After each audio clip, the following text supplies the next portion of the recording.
So the birds are chirping and I am on the hunt again. I'm actually about to head down to a comic shop down in the Sunnyvale area. It's a shop that I've hit several times before. Absolutely love this shop. Great inventory, great selection.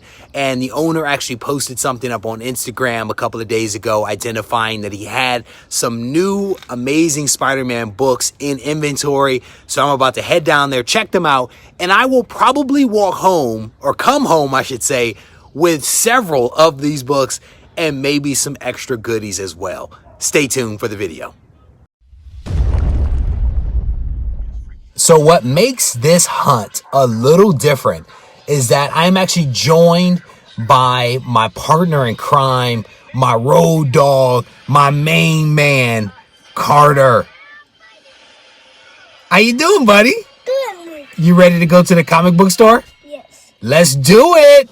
Okay.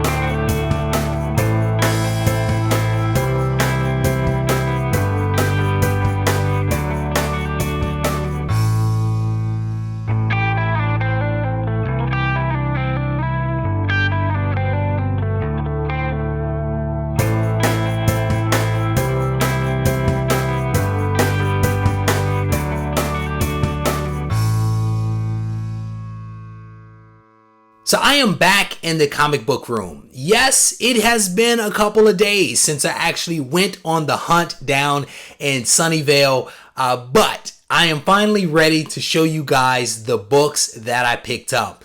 What happened was I was on Instagram and I saw that the owner of the shop that I've been buying books from posted up a couple of books, and the prices looked to be a little bit more favorable than the last time that I saw these books. And so it, of course, captured my attention. Reached out to the owner, told him I was going to come down to take a look at the books. He's like, by all means, I'll be there at this time. I go down, we have a conversation. I realized that the books that he had actually put up on Instagram were not the same books that I had seen while previously in the shop. Same issue number, but not the same book. And so that's part of the reason why the second set of books was less expensive than the first, is because they were a different set of books. They were actually a slightly lower grade than the ones that I had looked at previously. So I ended up not getting the cheaper books. I opted to get the more expensive books because they were actually in better shape. So I picked up 3 books, all 3 ASM. Let me show you what I grabbed. The first book is one that I've actually been eyeballing for quite some time. It is an iconic cover to me. It is actually a title that I cited in one of my recent videos about spinnerbait, because this book was on my mind at the time that I recorded that video because it's such a cool book. And this is Amazing Spider-Man number 40. This is the origin of the Green Goblin, and as you can see here, Spidey saves the day. This to me is just an iconic, gorgeous cover, and it's actually the end of the Green Goblin. That is not an exaggeration. That is not spinnerbait. It actually happens temporarily, you guys know. So this is a really cool book. I absolutely love it, and I am definitely pleased to have this book in the collection. My guess is that this book is maybe a 5, maybe a 4.5. It can definitely benefit from a press, but the colors are gorgeous. We have a few spine ticks over here, but outside of that, this book is in pretty decent shape. So definitely a book that I'm glad that I waited on, and that I was able to add to the collection. The next book is also somewhat of an iconic cover. Some don't actually like this cover at all, but it's not bad. A lot of people don't like it the same way that they don't like Amazing Spider-Man number 30. And this is Amazing Spider-Man 31. I think it's an okay cover. This book is a little more beat up than what I wanted, but the price was right. There's some things going on down here at the bottom, and then a couple of very large spine ticks on the right. But outside of that, not bad to be honest. It is the first appearance of Gwen Stacy and also of Harry Osborn, Amazing Spider-Man 31. I think a pretty nice cover.